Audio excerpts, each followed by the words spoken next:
says it's going live. Good evening, people. It is just gone 9 o'clock, and let me just. Good evening, people. It is just gone 9 o'clock. So I've muted, or I will have done, muted that now. So at least I know there's sound coming out, which is good.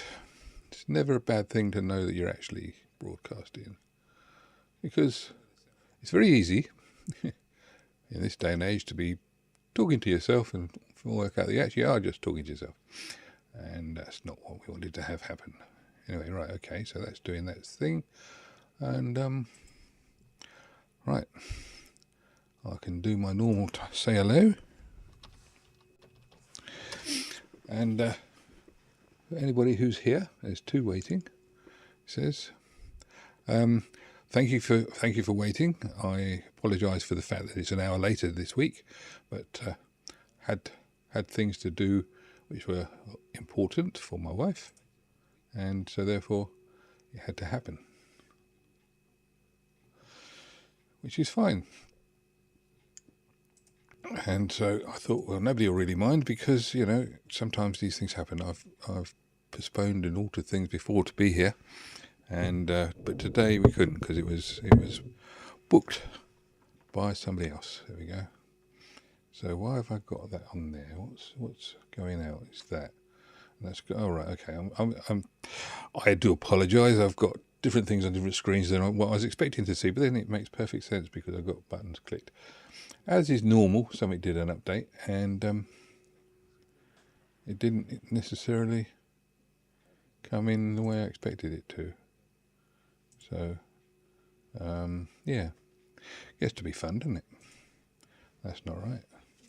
That's right. That's the one I want. It's the one that I want. Ooh. Right, okay. So, right. If anybody's here, if you could like to say hello, that's fine. I mean, it says there's 3 watching, which means it's me and 2 others. So, you know, you can say something if you like, or not. It's not compulsory. What I was going to do, well, I don't know what I did there. I just think I'm got me take my mug, and let me see what have I got here, and then I've got this thing there, and yeah, right. Think media. No, don't want to think media. What I will do today is I will go through because I'm a little bit. We literally got in at 8:30. That's grabbed something quick to eat, and then came on here. Hence the slightly flustered and not sure what I'm doing thing, which is yeah, it's just one of those things. Right, so round up with this week's news. There we go.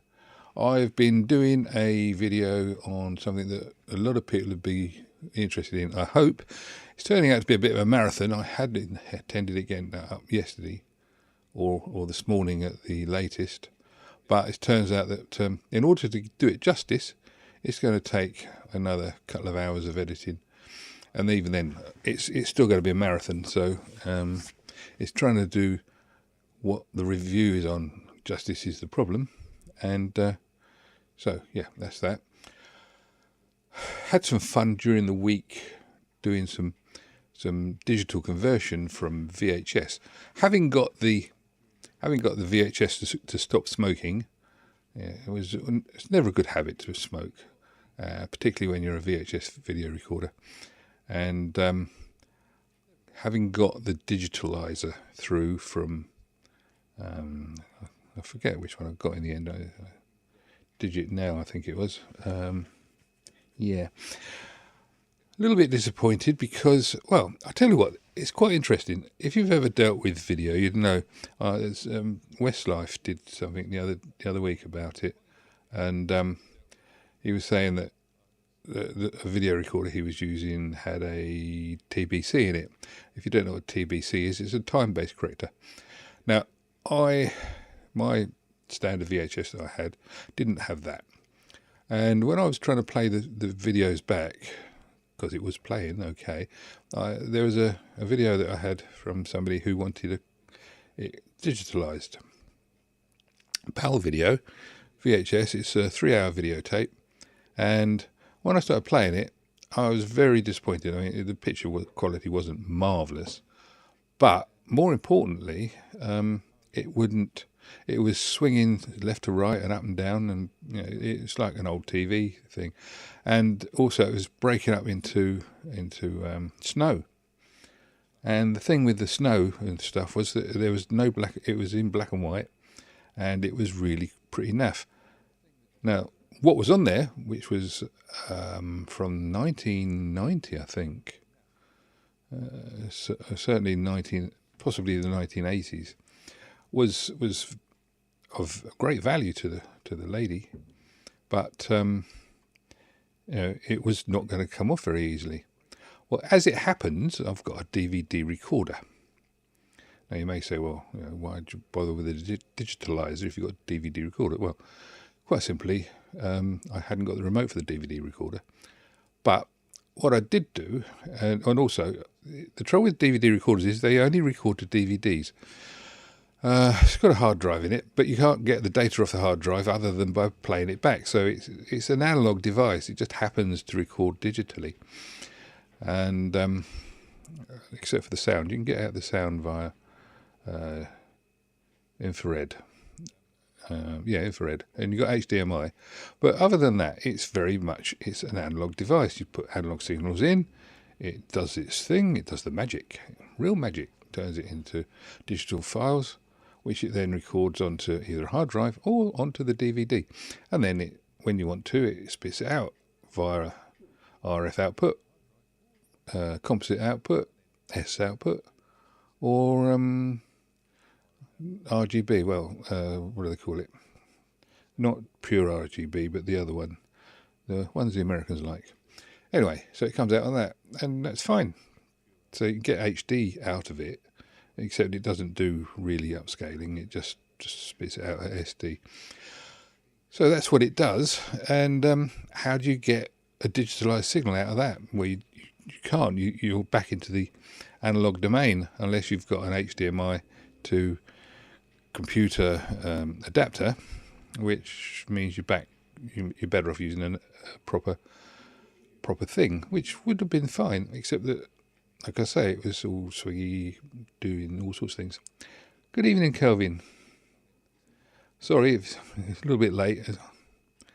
I had the problem of having commitments for today, but I wanted to make sure that I got back to see you guys.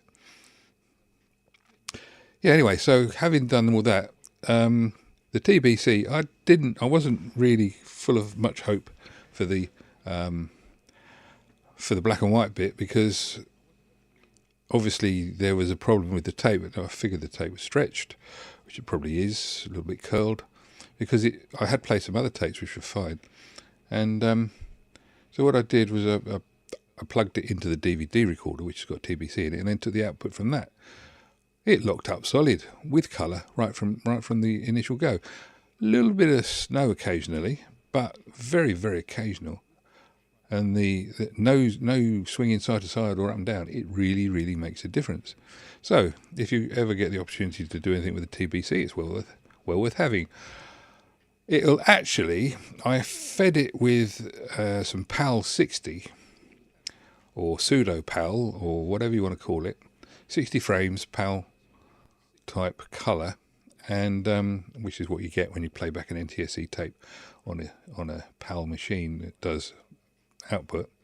I fed that into the thing, and it actually managed to record it, and it actually managed to feed it out to the telly.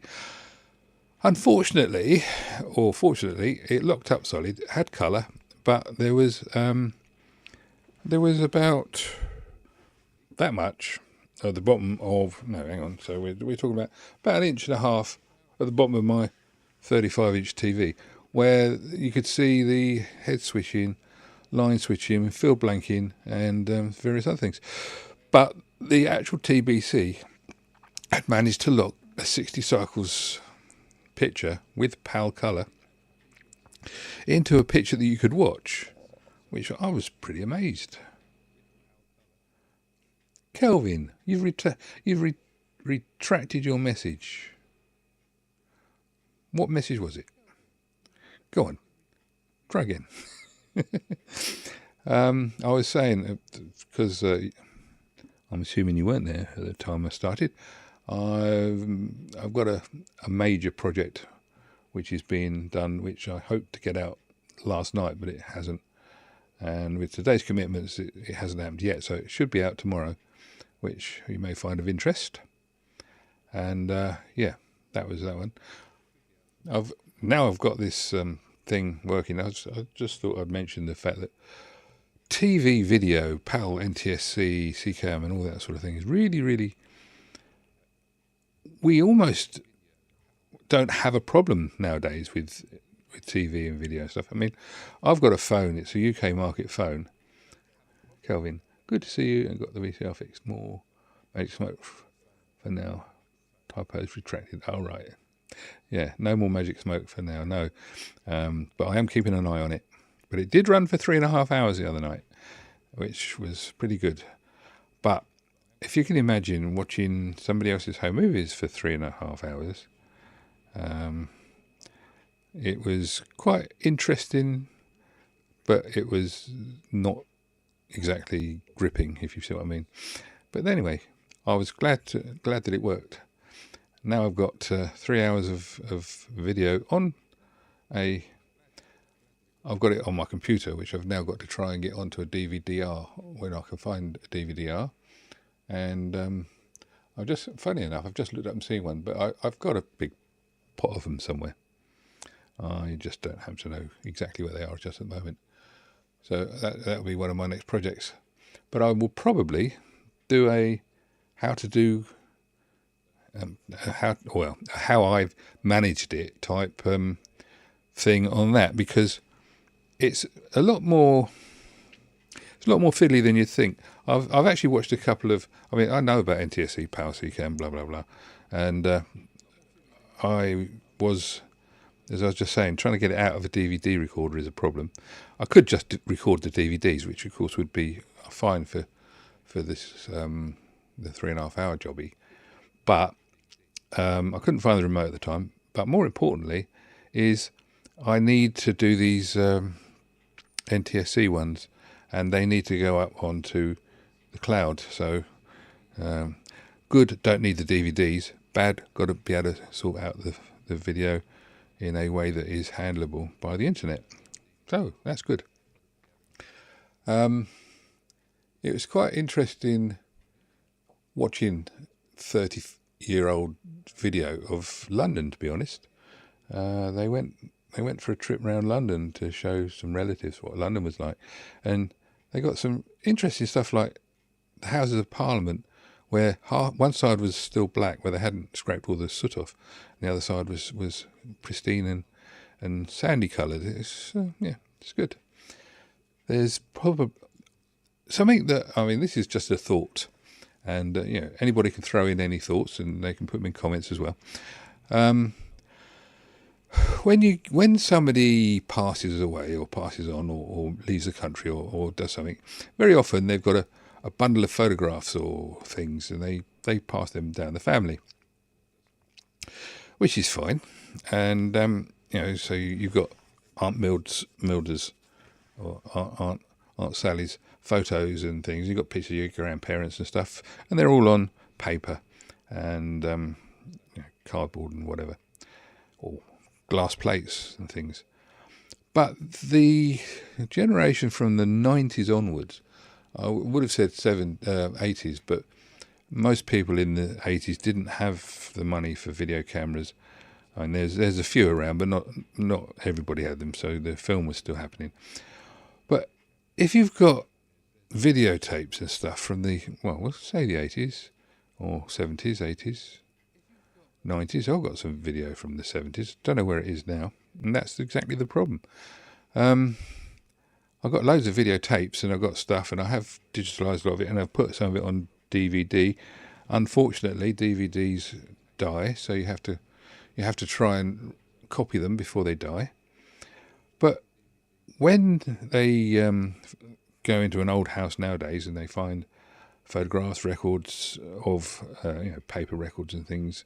I don't mean records that you play, not phonograph records, but records of people's life, diaries and stuff. That's great. In 10 years' time, nobody will be leaving paper trail. Nobody will be leaving hard evidence of their life. It'll all be on the cloud.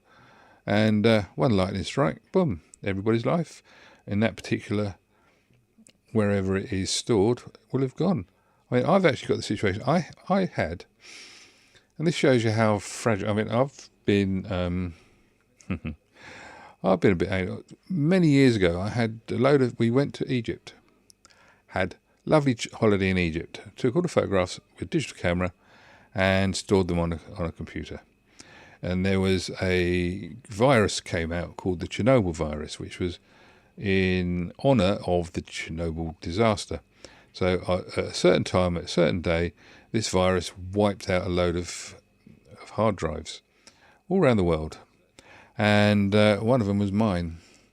So since then, I've been very, very good at not centralising my storage, because I actually had 2 computers with the stuff on them, and because we didn't know about this virus, when they were lost on the first. See, this was where it was crafty. When the first machine didn't have what was required on it, most people would have, and I did, go to my second machine and switch that on to see if there was a problem on there. What I didn't realise was that the virus was on both machines, and as soon as it was fired up after the trigger time, it did what it did on the first one, which was erased all the photographs and stuff from the hard drive. So since then, I've been very good at not keeping it all in one place. So I actually had on this computer, not this computer, the previous computer, 6 hard drives. 6 hard drives, plus the 2 that were in the machine, plus some SD cards and things. And basically, most things were spread about, so that if something went wrong, you'd only lose a third of it or a sixth of it, say. Cheers. Which would have been fine. Except that about 2 years ago, for some reason, and I don't know why, 4 of my hard drives decided they were going to fail within 2 weeks of each other. And I'm talking mechanical fail. We figure it might have been a lightning strike or something. But whatever it was, they didn't work. Well, that's 4/6 of the photographs gone. Luckily, had everything near enough for the last, since we got Amazon, has been up on Amazon, and since I got Google, been up on Google. But it's so easy to just lose stuff, and if there's people who have been locked out of Facebook accounts and things, and all their loved ones' photographs are on there, it's just I raised it as a concern. I don't know what the answer is, but I raise it as a concern that this digital world is not actually all that it's cracked up to be. There is a definite advantage to having something that you can lock away and put safe. Until, of course, you live in Hawaii and then the entire city burns down, which is tragic. And I will say that to any American viewers watching, that wasn't meant to be flippant. I've been watching closely the Hawaii thing, and it's a real tragedy. And I can only wish well to the survivors and hope that things get better for them quickly. Kelvin. So the CIH virus was particularly nasty. Nothing compared to wannabe digital storage is fragile. Exactly. And it used to be so expensive as well. But yeah. And that's the problem, isn't it? But with the cloud storage, at least, I mean, I've actually got my computer is stored backed up on Google Drive, OneDrive, and something else, Amazon. Yeah. So hopefully one of them, and of course got the odd stuff on Facebook, not a lot. Hopefully, so that might do some good. But back to digitalisation. I mean, one of the problems, like I've got a video recorder which will play back PAL 60, which I bought because we had some French tapes and we had some American tapes, and so we wanted one that would play back in CCAM. At the time had a Sony Profil TV. I think it was a Sony Profil, or it might. No, actually, at that time had a Panasonic multi-standard TV. Multi-standard TVs were always fun because when we used to get the at night in the summer, you get the high pressure thing. You'd get the interference coming over from France. Very often, you'd get the black and white program of the English channel. So, as in the program that England was transmitting would be coming over because of the interference. It'd go black and white, and then you get bursts of colour from the French program, which of course had nothing to do with the English program, but it'd be sitting there having lovely, pretty flaky things across the screen. Very interesting. It's weird. Many years ago, did a NTSC to PAL conversion. Somebody had these training tapes which were in NTSC, and they couldn't get hold of NTSC equipment to play it back.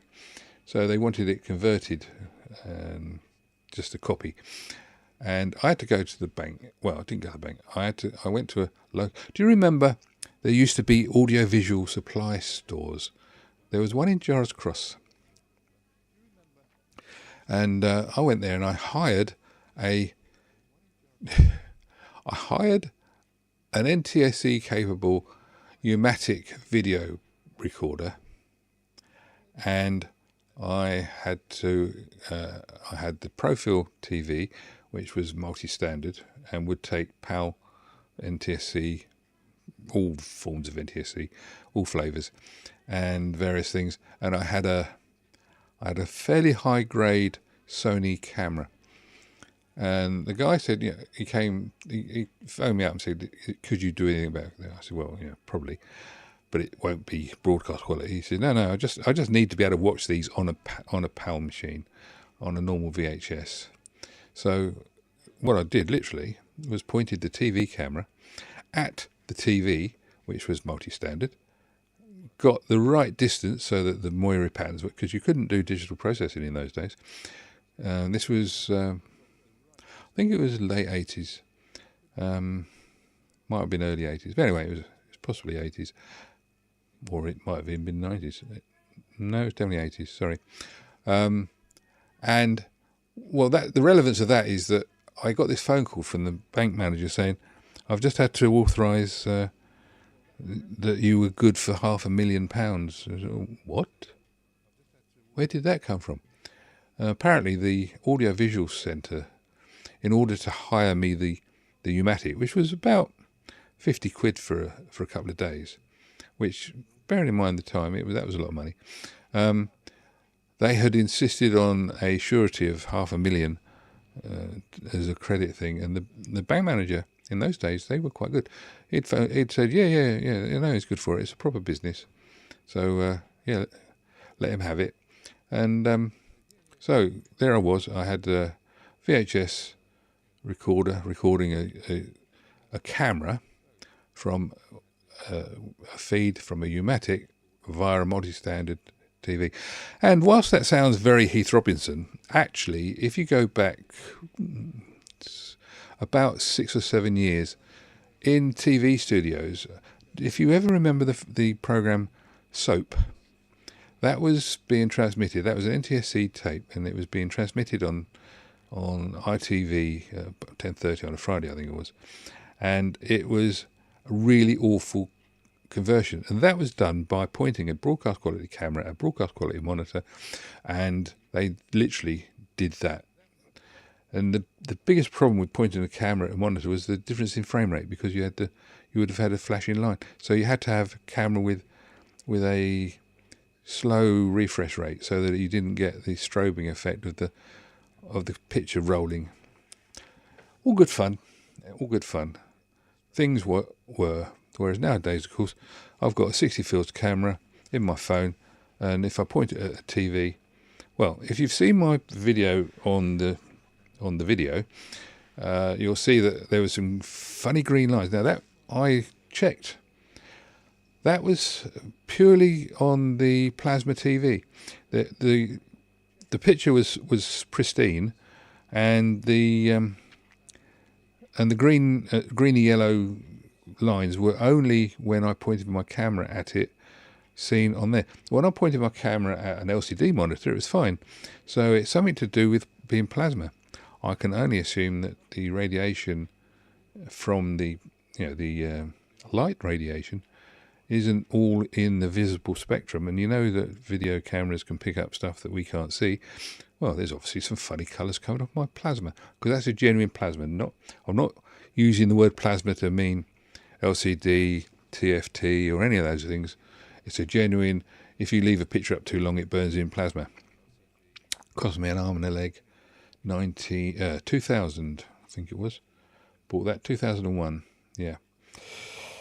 Long time ago now. Panasonic. Multi-standard. It's because it's early, it doesn't even bother telling you. When you stick the wrong signals in it, or when you stick good signals in it that aren't normal, it just gets on with it. It doesn't. If you push the identity thing, all my later TVs, if you push I for information, it'll say 60 cycles, 50 cycles, PAL, HDM, whatever. All that thing. When you push the information thing, it just says yeah. That's it. Yep. So TV, it's on. Right. Okay. Let's have a quick. Let's do our roundup of what the rest of YouTube has been doing. I still haven't watched any Big Clive stuff recently, mostly because he's been doing stuff that is a little bit too specific for me. I do like the Big Clive channel, and I do keep an eye on it. So, but I do have the problem that it's a little bit too specific sometimes.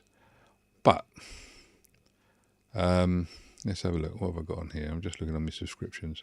I've added a few. Subscriptions. VidIQ, Video 99. Oh yeah, Video 99. He does some interesting stuff. Latest one, again, a little bit too specific. Semiconductor analyzer with mixed results. That was, I won't be buying one of those. 100 volt transformer for Japanese super beta. That was quite interesting. Raised a couple of couple of points there that wouldn't necessarily come to light unless you were, well, when you know. But yeah, a couple of things there. Who else we got on here? 54 more. Audio Masterclass. What's he been on about? He's quite good. Another iPhone audio recorder setup from your comments. No, I say he's quite good. He's worth dropping in on, but I find it a bit strange. Westlife.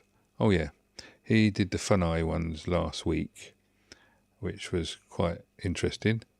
And the Funai is not the same as the 3Ts one that I got, the brand, mine has got metal in it and reinforcement, and it doesn't bend. So not the same thing, but yeah, very interesting. He's done a thing about people phishing phone calls, which was quite interesting. Recordology, let's have a quick look at that. Sound problems fixed on record players, and oh yes, he's done a review on basically a Crosley type, but it's actually a ClearClick music center, which is quite interesting. It's worth having a watch. Techmoan, he did the chess game, Return of the Ghost Chess, which was quite interesting. It's spooky watching that. I won't say any more to that. Got nothing more on Cassette Comeback. He did a thing on the Philips CD Master Australian tape, which was to the normal, the way he does these things. And I think that's all the technology ones. Oh, technology connections. He hasn't done anything recently. Well, Tesla won the plug war, and that's the good news. All right, okay, that's on technology connections, and I've got technology connextras. What have we got on there? Developing C4 colour film. Oh yeah, that's right. That's quite interesting if you're into doing that sort of thing. It's a lost art. My dad used to do black and white photography, and he used to have that. He used to do it on the kitchen table. He used to take the films out of the cans underneath the stairs with blankets over the door to cut all the light out from the cracks in the doors. The cupboard under the stairs. That was always good fun. And I think that's all the technology ones I've actually seen. Remove a cassette stuck inside a Panasonic. No, nothing else particularly that rings any bells. Anyway, so that's that. Well worth having a look around. Oh, and a dialogue. What's he been up to? Updates, kind of blue, SKW cables and cassette decks, Sony master tapes and Onzo. I don't know about that one. I haven't read that. I haven't watched that one yet, so might be of interest. Other than that, I think it's about it, really. I'll go back to current stuff, which is me. It says here I've got 3 concurrent viewers, and I've been on... Oh, they're averagely been on 15 minutes, which is all right. So, there's my other picture gone. That's me. There we go. Right.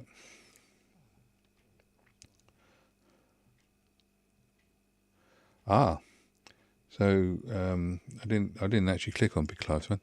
I saw him do... Was it Oxo or Bovril the other day? Bovril. He did a SodaStream versus Bovril, and that was quite good fun. I like the sort of things he does like that. I like it when he blows up batteries and stuff as well, or when he's taking things apart. He's very good at that. Techman, small record player on Saturday. All right. So, and yeah, I watched the Recordology one yesterday on how to troubleshoot your turntable, which basically said take the stylus cover off or make sure your wires are plugged in. So yeah, it's all good information there. That's about it, really. What I was going to say was also about this thing. One of the things that they make a big thing about when you're buying digitalizers for video, if anybody's interested in this sort of thing, is that they tell you what it can do, but they won't tell you what it can't do. And then they tell you that they also, all the things say they're using old software, but they all refer to OBS. And OBS, if you just plug it in and try and use it, is very unfriendly. You have to spend time with OBS to get any results from it. And I ended up using the software that came with the Windows thing. I had to pull out a drive to be able to load the CD, to be able to do the saving, because I just wanted to rip the rip the tape to a DVD. In that instance, that was fine. But I found a tutorial today which really goes into it quite deeply. And OBS apparently can do an awful lot. And I'm hoping it's going to be able to pull out the PAL colour off the NTSC signal. But stay tuned is all I can say on that. If anybody's got any ideas on how to do this successfully, I'll tell you who it was, because I can go and look at my history. Should be in there. The one I found today, which was really good, was hang on. Using OBS to capture videotapes with a USB capture device on Windows by Tim Ford. Now, when was that? Was that today? Yeah. In this tutorial, cover the equipment software required in order to successfully capture. I'll show you. Turn that off. No, turn that on. Right, okay. Fade. Boom. This one, I think it was. And this top 5 mistakes to avoid, that wasn't worth watching. It's annoying. It's got 240,000 views because I watched it and it was irritating. No, then it went on to Technology Connection, so we'll ignore him. Yeah, this top 5 mistakes to avoid is one mistake is watching that. But this using OBS to capture videotapes with a USB capture device, he goes into settings on OBS which are very subtle. So I might I'm going to follow that, and then I'm going to try and simplify it because it confused me.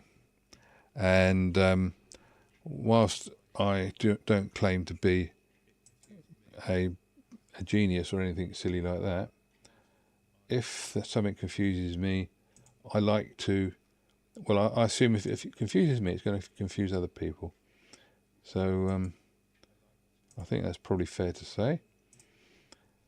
And because I actually do have a slight idea of what's going on. So if you're a total novice and you've never dealt with video and you don't know, there's a click on a menu there, and it had PAL M, PAL I, no, PAL, NTSC M, then NTSC 4.43, NTSC 60, something else. There's about 5 NTSCs, because one of them, of course, is what they use in, there is a 50 cycles NTSC used in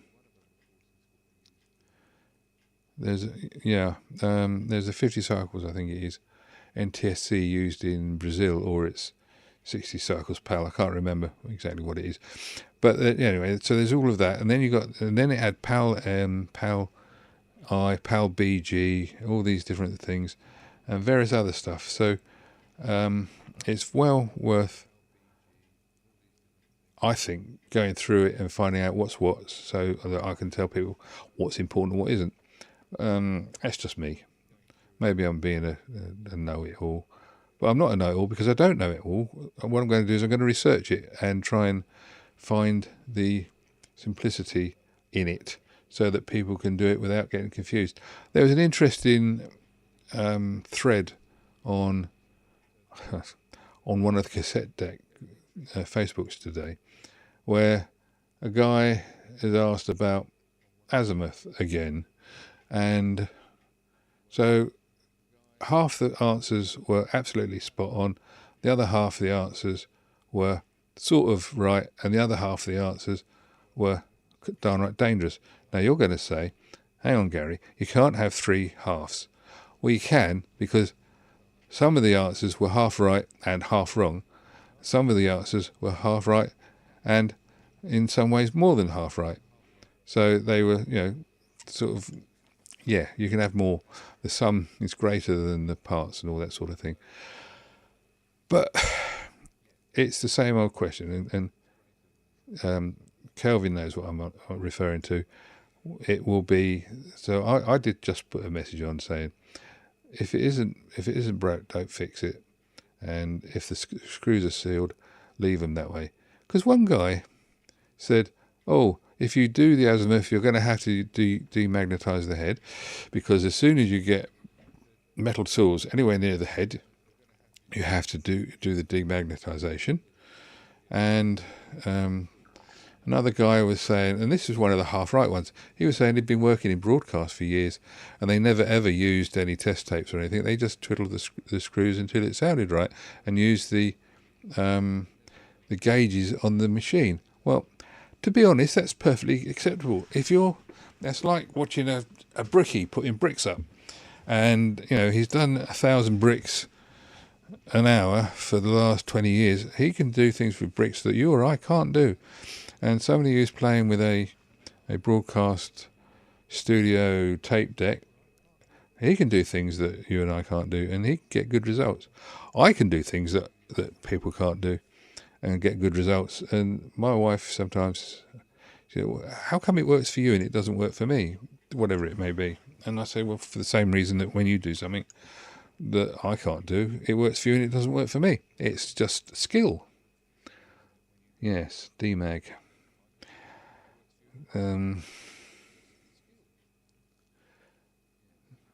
Here's the standard operating procedure, Kelvin says. 1 DMAG, yep. When I've mentioned this before, but we had a rep come round. Yeah, DMAG, fiddle with the azimuth. Yeah, I'm waiting for you, Kelvin. Where have I gone? Where's my camera gone? What's happened there? Display device. Display device. Camera. My camera's died. Camera's on. So what's happened there? Display device. Video capture. Image.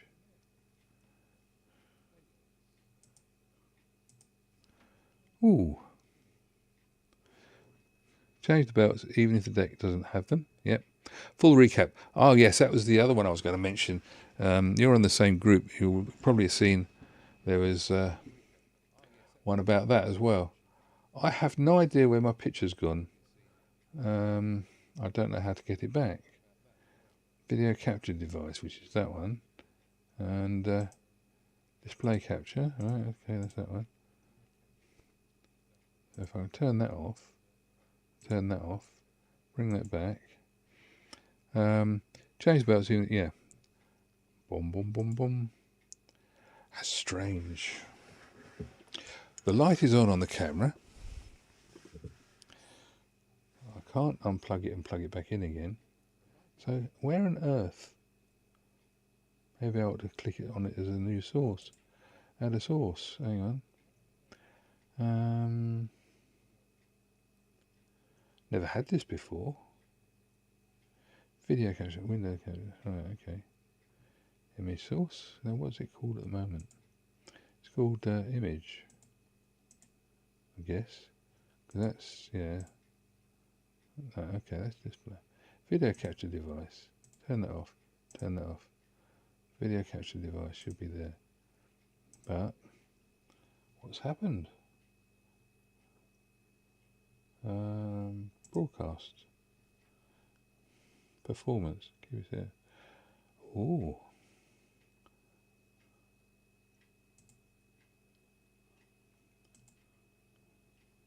So my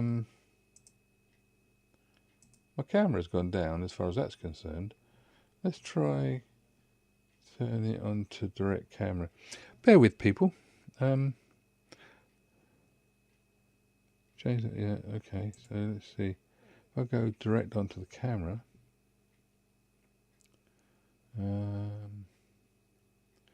video capture device. That looks like a camera. Create new video camera device. See, I'm using a.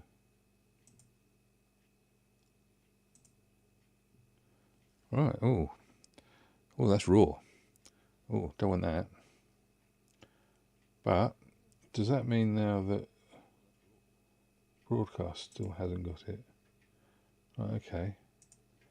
No, I don't want that. That's so the camera is working, but it's have to go back to the old-fashioned thing. Right, okay. I'll bring it back. Okay, so clicked on OK, and what's happened? Nothing. Save. Right, well, that's no good. What happens if I fade to it? No, that's no good. That away from there. That's ooh. I've no idea what I'm doing, so I'm going to have to. Is it that one? No. It's really strange. Anyway, I think I'm going to have to call it a day there, because you can just about see. Yeah. Hello. The camera has somewhere between the camera itself and the OBS broadcast has managed to destroy itself. So video capture device is that one, doing that one. Video capture device is that one, which is the proper one. I'll go back to that, at least it's pretty. Fade. Boom. Yeah, for some reason, my video capture device here has decided that it's not gonna work. OBS virtual camera. Oh.